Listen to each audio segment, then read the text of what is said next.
I do notice that one of my issues, and I think this is a predominant issue in modern society, is we are wired all the time. We're stuck in a sympathetic fight or flight state, probably most of the time due to work stress, life stress, just modern environment, all those sort of things. And I've found for me that I've even noticed it in the last hour, like I came out and I was kind of wired. I was kind of doing a bunch of work before, and I've calmed down like dramatically just being outside. And I do know that grounding can have a positive effect on your parasympathetic state.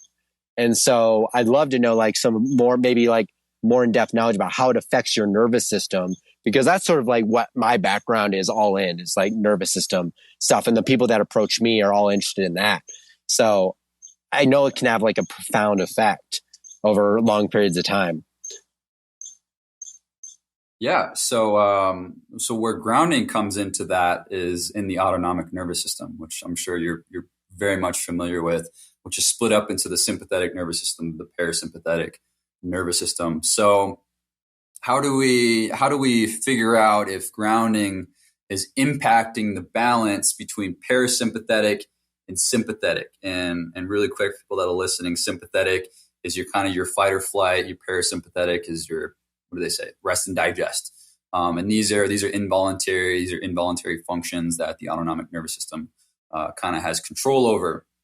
So how can we see that? And a couple of different ways that we can see that, or at least not see that, but measure it, is through vagal tone and HRV. So vagal tone is essentially the status of your vagal nerve. And that is one of your cranial nerves.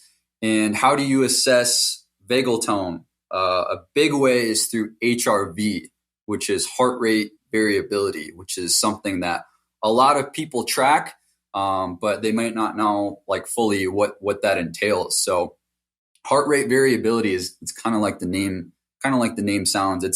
It's the interval in time in between each heart rate. And you want it to be high, because that essentially tells the clinician that your body is adapting very well to its environment. If it's kind of just this one really stagnant time interval in between each heart rate, in between each heartbeat, it's essentially telling people that your body isn't adapting very well to its environment. It's not equipped to deal with stress. You're very vulnerable to stress. So a big thing, one of the things that's measured in people that ground is their HRV. So when you measure HRV, they'll typically look at the power spectrum, which is the high frequencies, the low frequencies, and the very low frequencies. But where our concern lies is in the high frequencies component of that power spectrum, which the parasympathetic nervous system contributes to greatly.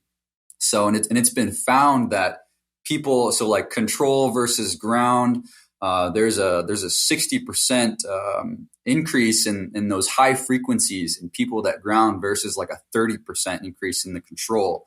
So it's essentially doubling that parasympathetic response when you ground. So it's like a relaxation overdrive. But yeah, so what grounding is essentially doing for your brain, your nervous system, is it's bringing you right back into the middle. So most people are on this side, sympathetic. They're always wired. They're always stressed.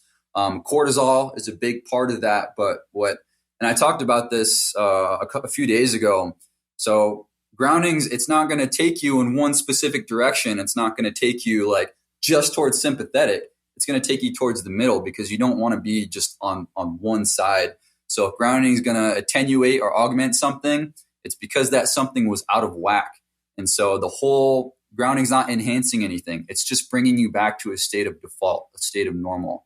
But vagal tone and they've looked at infants, these preterm infants with necrotizing enterocolitis, which is essentially this deadly condition of the intestines.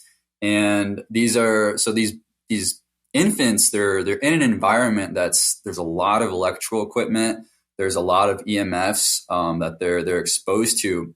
And this has been found to decrease their vagal tone, which means they're more vulnerable to stress and they're more vulnerable to these conditions like necrotizing enterocolitis. And they found that grounding increases the vagal tone, which is shown by their HRV.